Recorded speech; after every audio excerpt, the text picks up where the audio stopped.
Let's take a look at Magnum PI's watch. This is the Momentum Sea Quartz 30.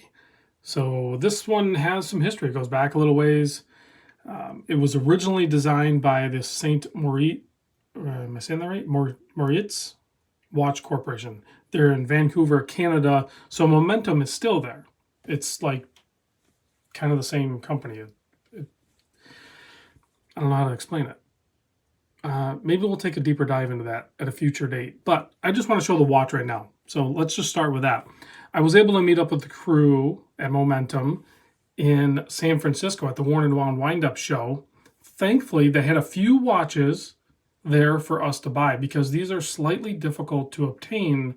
You basically have to get on a wait list or something like that. I'll put a link in the description to the website, but basically you can't just click and buy it. They don't really have an inventory, and I know there's probably some people that are a little, bewildered or maybe even possibly upset the fact that a company that sells watches held a few watches to sell at a trade show, and instead of sending to the people that have been waiting to purchase them online.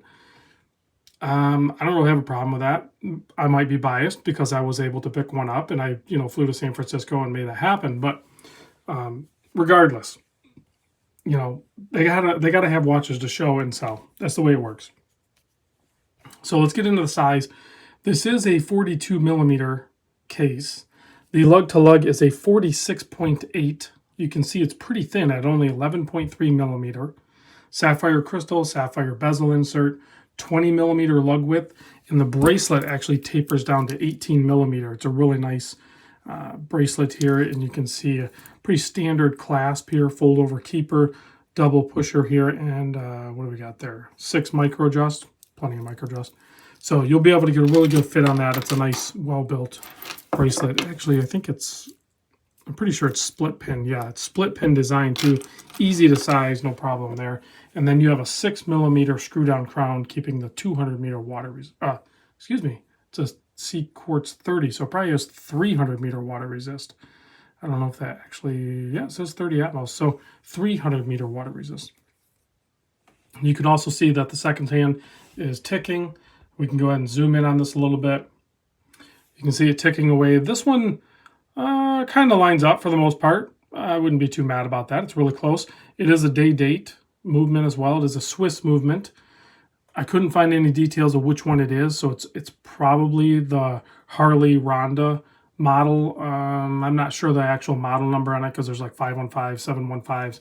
I'm not sure which one is the day-date version, but it is a Swiss quartz movement with jewels and should have a nice run time on it for the battery life.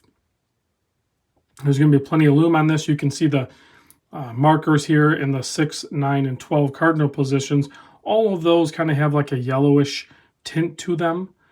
I like that colorway. I know there's many different ways to do a watch. I like the overall design of this one.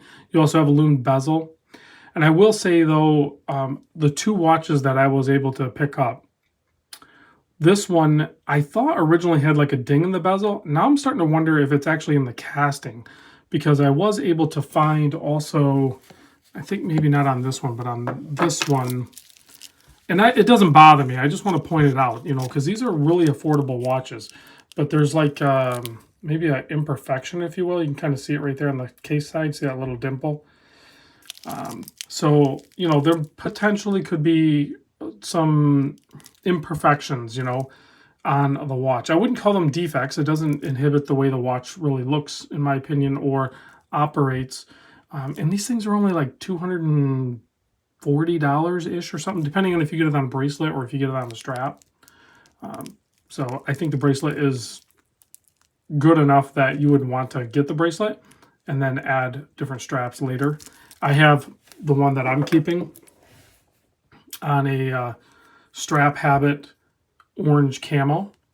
I know some people don't maybe like that, but I really do. So I like the finishing, the brushing up top, polished on the sides, full polished case back. There is some information on the back there you can kind of see.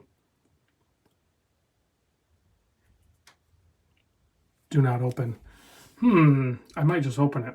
I might do that when I'll do another video later on down the road. I just want to kind of get this one out there because I'm going to ship this guy over here to a buddy of mine that I picked this one up for. And then I've been wearing the heck out of mine. It just works really good. I love it in this configuration.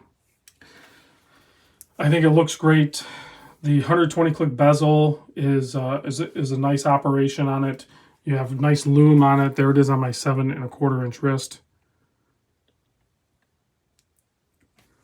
I think it's a very comfortable watch.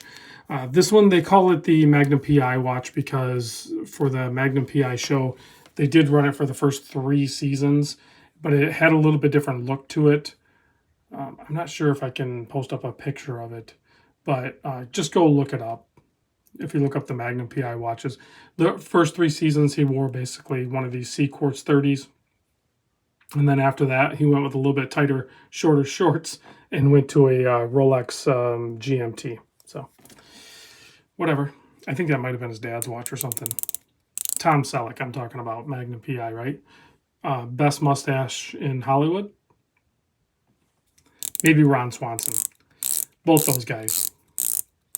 Excellent bezel action on this. And again, keep in mind the price point, right? These are not expensive watches. All right, let's kill the studio lights and check out the loom on this. You can see I UV charged the one on the left, and then the one on the right just got the studio light. You can see a slight difference in potency, but they're very receptive to picking up some sort of light in your environment and magnifying it with its loom. It's a nice solid application, and it should be pretty long lasting. So this one will be in my watch library, so if you have any questions, let me know. I will be comparing it to other watches in the future. Thank you for watching, and I'll catch you on the next vid.